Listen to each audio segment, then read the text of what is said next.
That's what friends are supposed to do, oh yeah. Ooh. Welcome to Mary's house. Last term.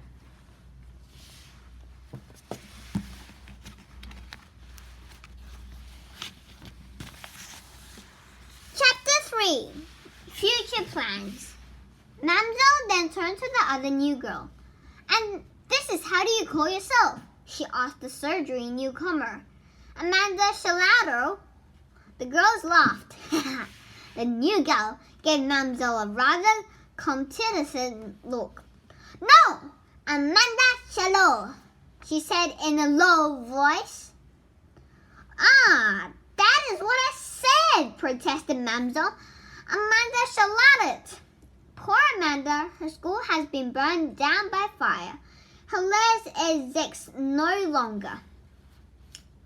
Nobody quite knew what to say. Amanda took some more bread and ignored Mamselle. Gillen entered, helloing into a gap in the conversation. Oh dear, what a dreadful thing. Did anyone get hurt? No, said Amanda, helping herself to more salad. It happened in the holidays. You'll probably read about it in the papers. It was Tregennan Towers. Gosh, yes, I did read about it, said Sal, remembering. Tregennan Towers. That's about the most famous school for sport in the country, isn't it? I mean, you win every single match you play, and you win all the tennis shields and lacrosse cups. That's right, said Amanda. Well, it's gone. There wasn't time to find another building in a hurry. So we had to scatter and find another schools. I don't know how long I'll be here. Maybe a term, maybe longer. You haven't much of the name of a sport, have you? At Mary's house? This was rather too much for a new girl, even if she had come into the sixth form and had arrived from a famous sports school. Dara stared at her coldly. Well, not too bad, she said. Perhaps you'd like to give us a little coaching, said Alyssa in a smooth voice that most of the girls recognized as dangerous. I might, said Amanda, and said no more. The girls glanced at one another. Then they looked at Amanda and saw how strong she must be. She was a great healthy girl, about 5 foot 10 inches tall. How much does she weigh? She must be 30 stone, I should think, thought Dara, comparing Amanda with a slim, elegant French girl. Goodness, have we got to push her up with all the time? I should find it hard to squash her. Sally was thinking the same. She was games captain for the whole school, a most important position. What Sally had said to be taken notice of from the sixth form down to the first. Sally was a first-rate tennis player, a first-rate lacrosse player, and no one of the fitness swimmers Mary's house had ever had. Nobody but Daryl could beat her at tennis, and that very slowed them. She took another look at solid, rather scornfully looking Amanda. It was going to be very, very difficult to give her orders to her, especially as Amanda might easily prove a better tennis player and swimmer than even Sally herself. Sally was not as healthy as Anna, though she was strong and supple. You were lucky to be able to find a place at Mary's house, gushed Gillen. Was I? Said Amanda coldly, staring at Gillen if she didn't like her at all. Gillen blinked. What a horrible girl. She hoped Alyssa would be able to deal with her. Alyssa could deal with anybody. Her sharp tongue was quicker and more cutting than anyone else in the schools. I suppose she'll be going for Olympic Games, said Alyssa, meaning to state a case. They're held next year in... Oh yes, I should think I should go in for about 5 different events, said Amanda calmly. My coach at Tregennan said I owe to win at least 2. The girls gasped. Alyssa looked taken aback. I had never entered her head. That scornfully remark could never entered her head that her scornful remark could be true. She looked as she discovered that Aaron grinned. "We ought to feel very honored to have you here, Amanda," she drawled. "Thanks," said Amanda without looking at her. "Amanda is such a big girl," began Mademoiselle, mistaking Amanda's unaggression for shyness. "She will be so marvelous at tennis, Sally. Perhaps she'll be in the second team." "Necessity, perhaps?" Nobody replied to this, so merely grunted. Mademoiselle pushed on under the impression that she was putting the great big Amanda at her ears. "How tall are you, Amanda?" she asked, feeling that the girl must be at least 7 feet tall. She had made plump little Mademoiselle feel so short when she had walked in beside her. "And how do you say it? How many pebbles do you weigh?" There was a swirl of laughter from the table.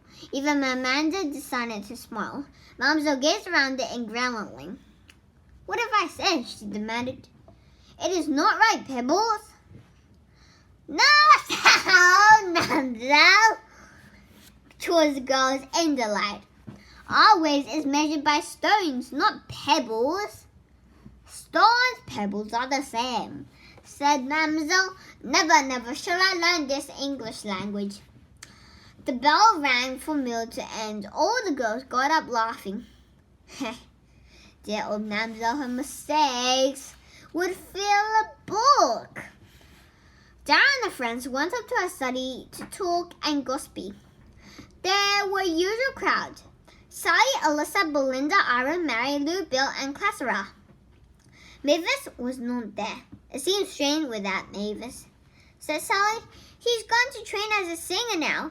Perhaps we should all crowd into her concerts one day." "I quite miss old Jenny too," said Daryl. "She is training as a dress designer. She ought to be jolly good at it. Do you remember the marvelous dresses that she made for us when we gave the pantomime in the 5th form?" "Catherine has left too.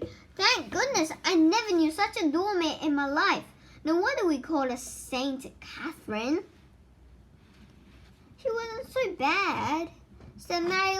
Lorelei was only the thing that doing things for people so much.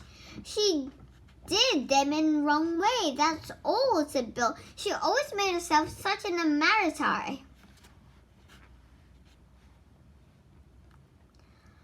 "What's she gonna do?" "She's gonna stay at home and help Mama," said Alyssa rather maliciously. "It sewed her down to the ground. Mama thinks herself a bit of an invalid. I gather so Catherine will be very enjoying herself being a saintly little daughter." "Don't be unkind, Alyssa," said Mary Lou. "Catherine was kind underneath the doormat ways." "I take your word for it," said Alyssa, smiling at Mary Lou. "Don't get all hot and bothered. This is only a good old gossipy. What are you going to do when you leave next year, Mary Lou?" "I'm leaving sooner than that," said Mary Lou. "I've made up my mind what I'm going to be, and I'm going to go off to the train in September. I'm going to be a hospital nurse, a children's nurse. I never wanted to be anything else. Really, I'm going to train at Great Ormond Street Hospital. It's all settled." The others looked at quiet, loyal, elastic Mary Lou. Immediately, each of them saw that she had chosen the right care for herself.